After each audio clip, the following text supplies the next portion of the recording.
En muchos países, la noche es un territorio con sus propias leyes. Hay sonidos que no existen de día, sombras que toman profundidad y una sensación antigua de que en cualquier momento algo puede cruzar el umbral. Entre todos esos relatos nocturnos, hay uno que se repite con terquedad en distintos idiomas, climas y culturas.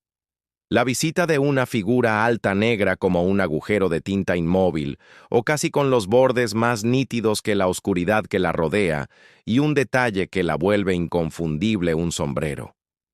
A veces es de ala ancha, otras parece una fedora, otras un sombrero de copa. La llaman Hat Man. Para algunos es una presencia real que merodea dormitorios y pasillos.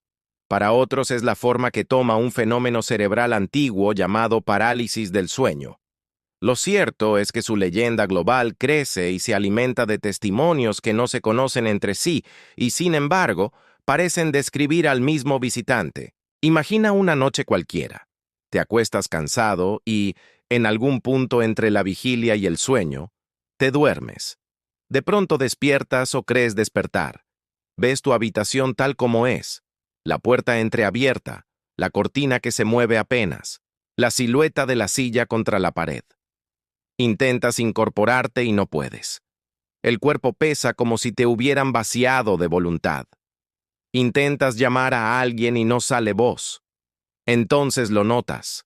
En el quicio de la puerta o al pie de la cama, una sombra más densa que las demás. No brilla, pero enmarca el espacio como un corte en la realidad. Es alta, recta, y lleva un sombrero que define la cabeza como la firma de un retrato. Tal vez sus ojos tengan un brillo opaco, tal vez no. Tal vez sientas que te mira. El aire cambia de densidad, el pecho se te cierra, el corazón se acelera. Quieres moverte y no puedes. Dura unos segundos o una eternidad. Después, la figura se disuelve como humo o da un paso hacia atrás y desaparece por donde entró. Cuando recuperas el control, enciendes la luz de golpe, sudado y con la certeza de que no estabas soñando del todo. Esa escena, con variaciones mínimas, se repite en miles de relatos. Hay quien lo ve desde niño. Recuerda una silueta quieta en la esquina del cuarto. Una sombra con borde de ala que regresa cada tanto, como si revisara que todo siga en su sitio. Hay quien lo ve por primera vez en momentos de estrés, duelo o enfermedad, como si algo en el sistema nervioso abriera una rendija para que lo inexplicable asome. Hay parejas en las que solo uno de los dos lo percibe, y el otro duerme a centímetros de distancia sin enterarse. Hay personas que, al mudarse, dejan de verlo por años y un día, sin aviso, la figura vuelve, idéntica, como si no hubiera pasado el tiempo. En todos los casos, un elemento domina el recuerdo: la absoluta convicción de haber estado despierto. La ciencia tiene palabras para ese estado extraño: parálisis del sueño. Es una intrusión de la atonía REM en la vigilia. En el sueño REM, tu cerebro desactiva el movimiento voluntario del cuerpo para que no actúes lo que sueñas.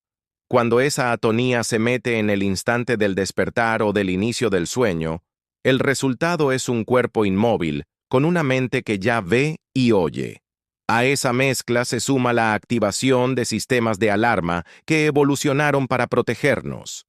Cualquier sombra se interpreta como intruso, cualquier roce como amenaza, cualquier ruido como paso.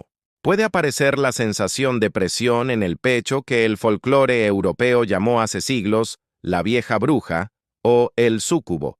Pueden producirse alucinaciones hipnopómpicas, imágenes vivas proyectadas en la escena real.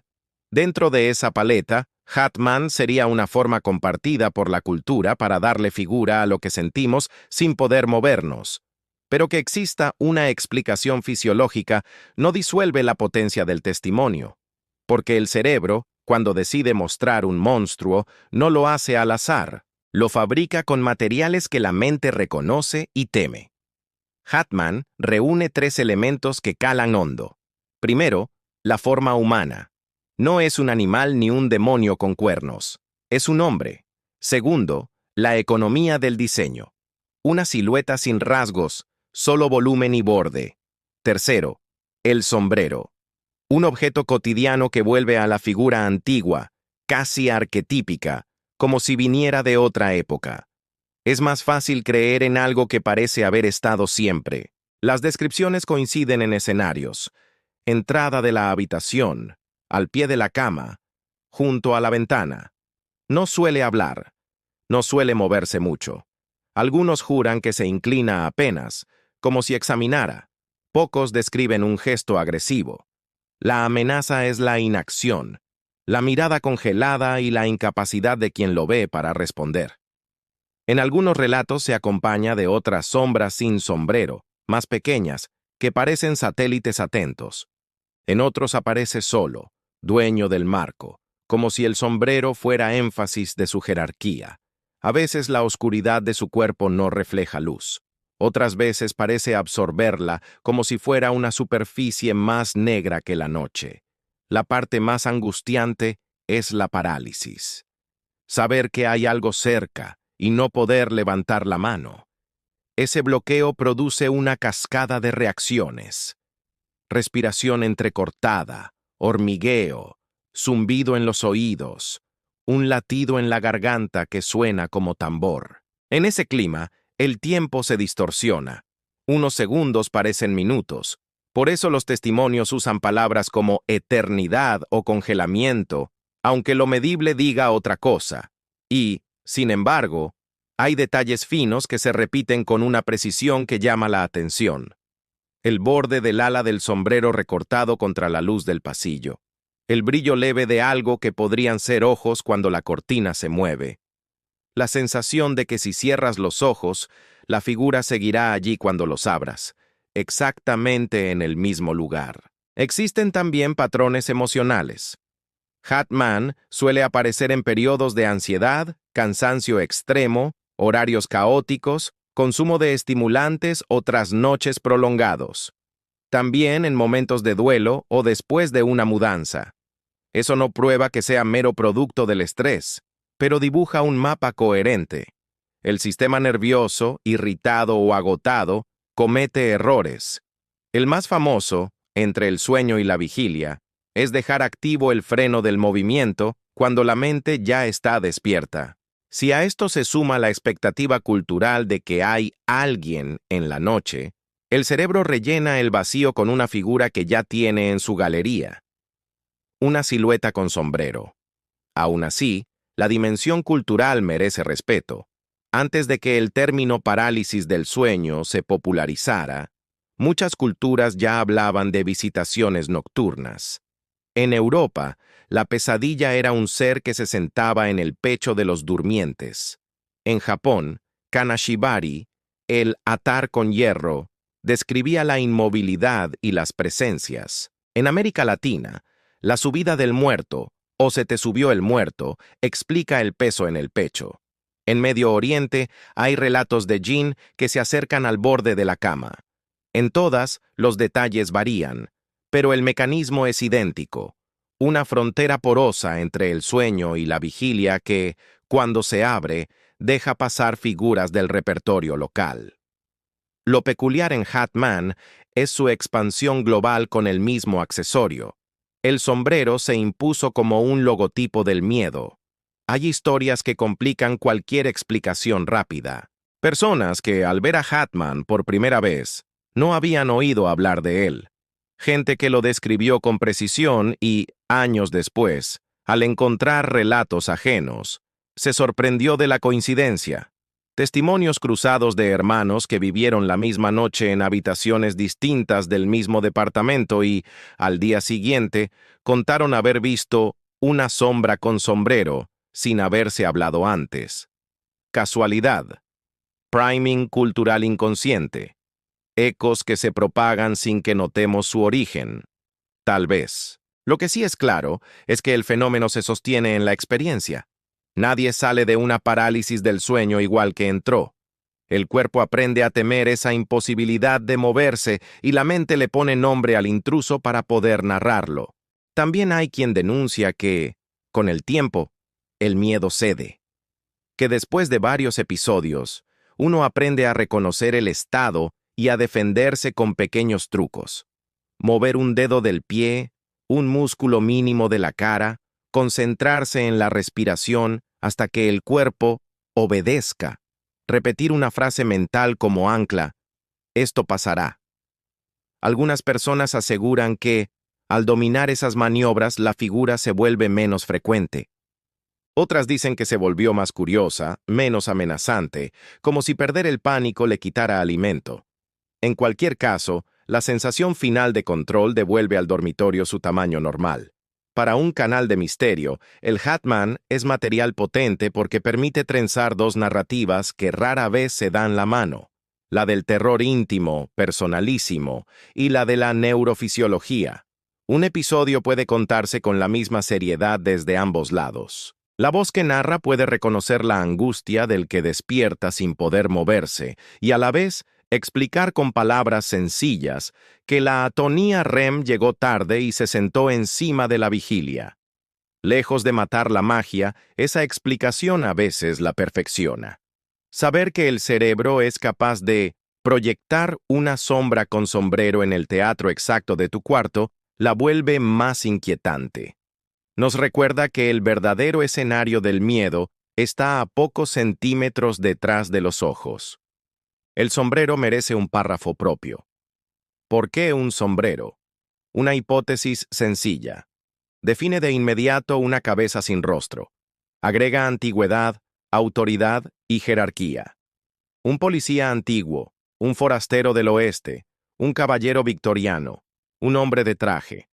Un sombrero convierte a cualquier figura en alguien que vino de otro tiempo y que, además, sabe que vino. También corta la silueta de un modo claro. En un ambiente con poca luz, la forma del ala se recorta antes que cualquier otra cosa. El cerebro, que busca patrones, completa de puerta a puerta lo que falta. Y el miedo, agradecido, pone el resto. No faltan relatos que atribuyen al Hatman intención. Dicen que cuando sientes pavor, la figura se agranda. Cuando te calmas, se aleja. Dicen que a veces se inclina, como si oliera el miedo. Otros dicen que se queda quieta porque lo único que vino a hacer fue estar. La pasividad, paradójicamente, es lo que más pesa. No hace, es. Y estar, cuando el otro no puede moverse, es poder. Hay apariciones que gritan. Hatman no necesita. Su silencio es su arma. Hablemos también de seguridad. Si alguna vez te sucede, lo primero es recordar que el episodio pasará. Respirar en 4 tiempos, tomar aire por la nariz y soltar por la boca, enfocar la atención en una parte pequeña del cuerpo y tratar de moverla. Un dedo, la punta de la lengua, el párpado. Ese gesto mínimo suele romper el hechizo. La luz también ayuda. Un temporizador o una lámpara que puedas activar con la voz pueden recortar la escena con claridad nueva. A largo plazo, ordenar horarios de sueño, restringir cafeína y estimulantes de noche, evitar pantallas justo antes de acostarte y cuidar el estrés reducen la frecuencia de la parálisis. Si los episodios son muy frecuentes o se asocian a sonambulismo, ronquidos intensos con apneas, terrores nocturnos o somnolencia diurna incapacitante, conviene consultar con un profesional del sueño.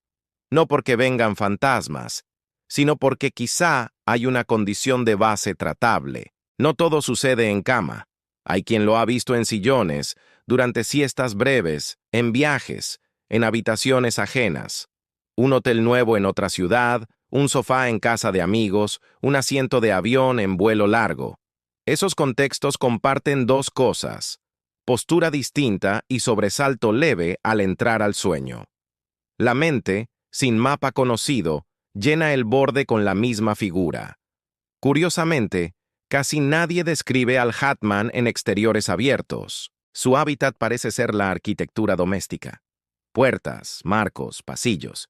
Lugares que de día dominas sin pensar y que de noche se vuelven una pequeña geografía hostil.